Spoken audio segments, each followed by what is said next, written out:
السلام عليكم. بسم الله الرحمن الرحيم. الحمد لله رب العالمين والصلاة والسلام على أشرف المرسلين. أشهد أن لا إله إلا الله وأشهد أن محمدا رسول الله. أما بعد. സ്നേഹമുള്ള ഉലമാക്കളെ, മുതഅല്ലിമീങ്ങളെ, മറ്റേ സാസിൽ ഒരുമിച്ച് കൂടിയ മുഅ്മിനീങ്ങളെ, പത്രത്തിലും മറ്റുമൊക്കെ ഇന്നിവിടെ ഒരു ദിക്റിൻ്റെ മജ്ലിസാണ് എന്നറിഞ്ഞതുകൊണ്ടാണ് ഞാൻ ഇന്നിവിടെ വന്നത്. അസറിൻ്റെ ശേഷം മുതൽ 6:15 മണി വരെ ക്ലാസ്സിൽ ക്ഷീണിച്ചാണ് ഇവിടെ വന്നത്. ഉദ്ഘാടകനായി എന്നെ ക്ഷണിച്ചപ്പോഴാണ് എനിക്കൊരു പ്രയാസം തോന്നുന്നത്. എനിക്കെന്നെ സംസാരിക്കാൻ കഴിയില്ല. 1-2 വിഷയങ്ങൾ നമ്മൾ ചിന്തിക്കാൻ വേണ്ടി ഞാൻ നിങ്ങളോട് പറയുകയാണ്. നന്ദി ദാറുസ്സലാം അറബിക് കോളേജിൽ ബഹുമാനപ്പെട്ട ശൈഖുന ശംസുൽ ഉലമ അവിടുത്തെ പ്രിൻസിപ്പളായി ജോലി ചെയ്യുമ്പോൾ പള്ളിയുടെ മിഹ്റാബിൻ്റെ വലഭാഗത്തുള്ള ഒരു റൂമിലായിരുന്നു മഹാൻ താമസിച്ചിരുന്നത്. മഹാൻ വഫാത്തായി. അല്ലാഹുമ്മ റഹ്മഹു റഹ്മത്തൻ വാസിയ. ആ റൂമിൽ ചെന്ന് താമസിക്കാനും ഇരിക്കാനും ദർസ് നടത്താനും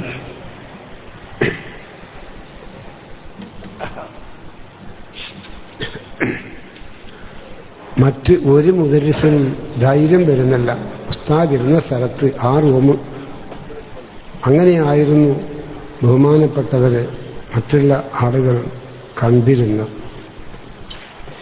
സുബ്കി ഇമാം തങ്ങളെ ജാമിഉൽ അസ്ഹറിൽ മുദരിസായി ക്ഷണിച്ചു. നവവി ഇമാമിൻ്റെ വഫാത്തിൻ്റെ ശേഷം മൂപ്പരായിരുന്നു അവിടുത്തെ 1ാമത്തെ മുദരിസ്. അങ്ങനെ ആ കമ്മിറ്റിൻ്റെ അഹലുകാർ സുബ്കി ഇമാം ദർസ് നടത്താനിരുന്ന ആ മുസല്ലപ്പടം എടുത്ത് പിരിച്ചു കൊടുത്തു. ഉസ്താദ് ഇവിടെ ഇരിക്കുക, മുമ്പത്തെ മുദരിസ് ഇവിടെ നിന്നാ ദർസ് നടത്തിയത്. ഇത് പറഞ്ഞപ്പോൾ സുബ്കി ഇമാം തങ്ങൾ അതിലിരുന്നില്ല. അതെടുത്ത് ഒന്ന് ചുംബിച്ചു.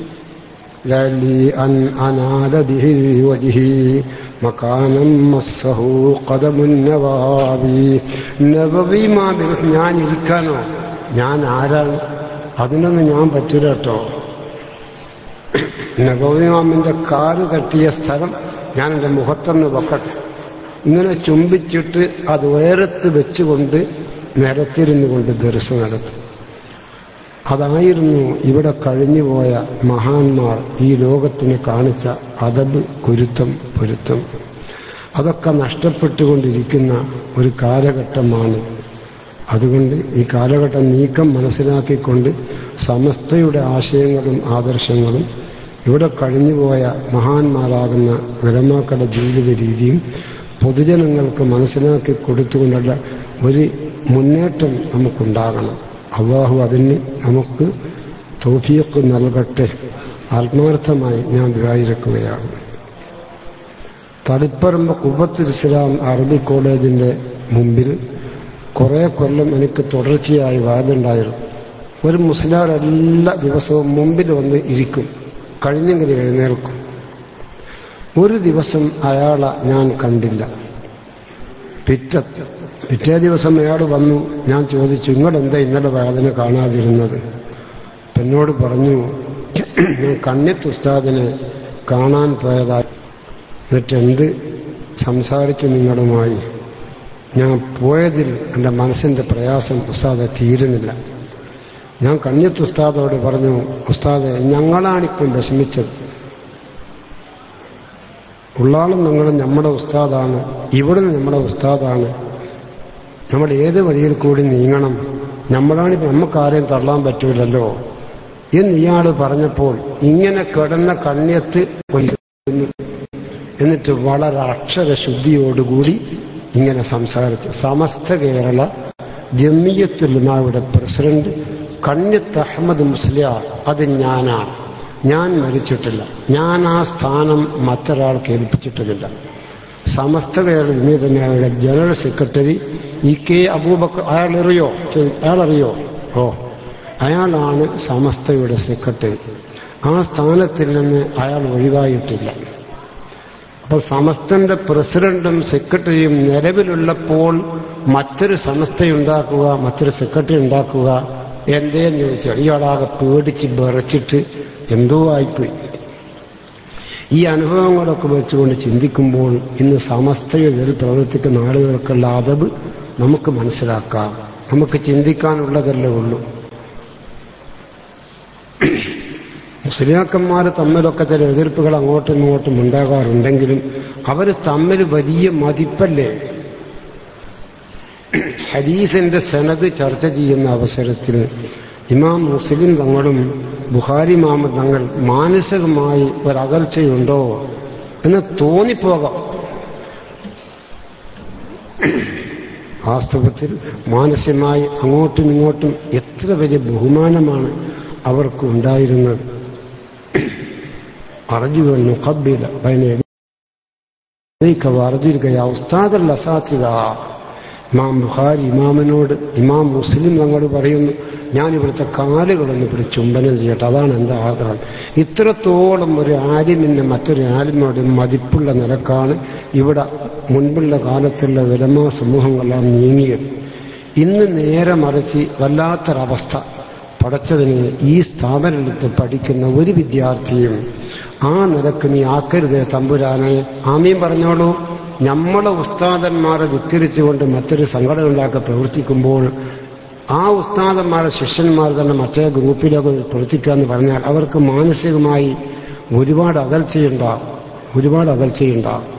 അതുകൊണ്ട് അതിലൊന്നും പെട്ടുപോകാതെ സമസ്തയുടെ ആശയം എന്താണോ, സമസ്തയുടെ ഉത്തരവാദപ്പെട്ട പണ്ഡിതന്മാർക്കുള്ള ആഹ്വാനങ്ങളും തീരുമാനങ്ങളും എന്താണോ അതനുസരിച്ചുകൊണ്ട് തന്നെ നമുക്ക് നീങ്ങണം. അതിന് നമുക്ക് അല്ലാഹുവിന്റെ തൗഫീഖ് നൽകട്ടെ. ഞാൻ കൂടുതൽ പ്രസംഗിക്കുന്നില്ല. ഈ കോളേജിന്റെ ഒന്നാമത്തെ സ്ഥാപകനാകുന്ന മഹാൻ ചീക്കിലോട്ട് കുന്തപ്പുഴ മുസ്ലിയാർ അള്ളാഹു ആ മഹാനായ മനുഷ്യൻ്റെ ഉഖ്റവിയ ജീവിതം നല്ല സന്തോഷത്തിലാക്കി കൊടുക്കട്ടെ. അല്ലാഹു റഹ്മഹു റഹ്മത്തൻ വാസിഅത്തൻ യാ റബ്ബൽ ആലമീൻ. ഈ കോളേജ് ഉണ്ടായ ആദ്യ കാലത്ത് കുഞ്ഞമ്മദ് മുസ്ലിയാർ സ്വന്തം ഇറങ്ങിയിട്ട് വീടാന്തരം കയറിയിട്ട് ഇവിടുത്തെ വിദ്യാർത്ഥികൾക്ക് ഇവിടെ ചെയ്യാനുള്ള സൗകര്യത്തിന് എന്നാണോ നൽകുന്നത് അത് സ്വീകരിക്കാൻ തയ്യാറാണ്. ഒരു മൊബൈൽ വേദുണ്ടാക്കി, ഒരു ദിവസം ഇവിടെ, ഒരു ദിവസം കീഴങ്ങാടി, ഒരു ദിവസം ഇങ്ങനെ ഒരവസരം എന്നെയും ആ മഹാൻ ക്ഷണിച്ചു. ഞാൻ ഒരു ചെറിയ ദിവസം കൂടെ അങ്ങനെ പോകാനൊക്കെ ഒരു ദിവസം വേണമെങ്കിൽ ഞാൻ വരാം. ഇങ്ങനെയൊക്കെ ആയിരുന്നു നല്ല ഇഖ്ലാസോടുകൂടി ഈ സ്ഥാപനത്തിന്റെ ഉത്ഭവം. ഇഖ്ലാസോടുകൂടി അനുഭവിച്ചോ അതവസാനം നന്നായി അത് നേർച്ചയിൽ എത്തുമെന്നുള്ളത് നമുക്കൊക്കെ ഇത് തന്നെ സാക്ഷിയാണ്. ഈ കടമേരി കോളേജ് ഇത്ര അഭിവൃദ്ധിപ്പെടുമെന്ന് ആരും തന്നെ ഇതിന്റെ ഉത്ഭവത്തിന്റെ അവസരത്തിൽ മനസ്സിലാക്കിയത്. ആരും പ്രതീക്ഷിക്കാത്തൊരു ഉയർച്ചയാണ് ഈ ബഹുമാനപ്പെട്ട സ്ഥാപനത്തിനുള്ളത്. അല്ലാഹുവേ, ഖിയാമത്ത് നാൾ വരെ അഭിവൃദ്ധിയിലേക്ക് നീ ഇതിനെത്തിക്കണേ തമ്പുരാനെ. ഇവിടെ മുദരിസായി ജോലി ചെയ്യുന്ന എല്ലാ ഉലമാ സമൂഹത്തിനും ഈ കമ്മിറ്റിയുടെ പ്രസിഡന്റും മറ്റുമായി ഇത് പ്രവർത്തിക്കുന്ന ഒരുപാട് ഉലമാക്കളും സാലിഹീങ്ങളും കുന്തവും മുസ്ലിയാറും ഇങ്ങനെ പല ആളുകളുമുണ്ട്.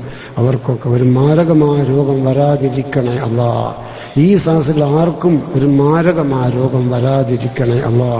ദീനിന് വേണ്ടി ഞങ്ങൾ ആരോഗ്യമുള്ള കാലത്തെല്ലാം പ്രവർത്തിക്കാൻ യഥാർത്ഥ സുന്നത്തിയമായത്തിൻ്റെ സംഘടനയാകുന്ന സമസ്തകൾ ജമീയത്തുലമായുടെ ഈ ആദർശ പ്രകാരം ജീവിക്കാൻ മുഅ്മിനീങ്ങളും മുഅ്മിനാത്തിന് എല്ലാ നാട്ടിലുള്ളവർക്കും നീ അനുഗ്രഹിക്കണേ അല്ലാഹുവേ എന്ന് പറഞ്ഞുകൊണ്ട് അല്ലാഹു അക്ബർ എന്ന ആ തക്ബീർ ചൊല്ലിക്കൊണ്ട് ഈ പുണ്യമായ യോഗം ഉദ്ഘാടനം ചെയ്തുകൊണ്ട് ഞാൻ വിരമിക്കട്ടെ.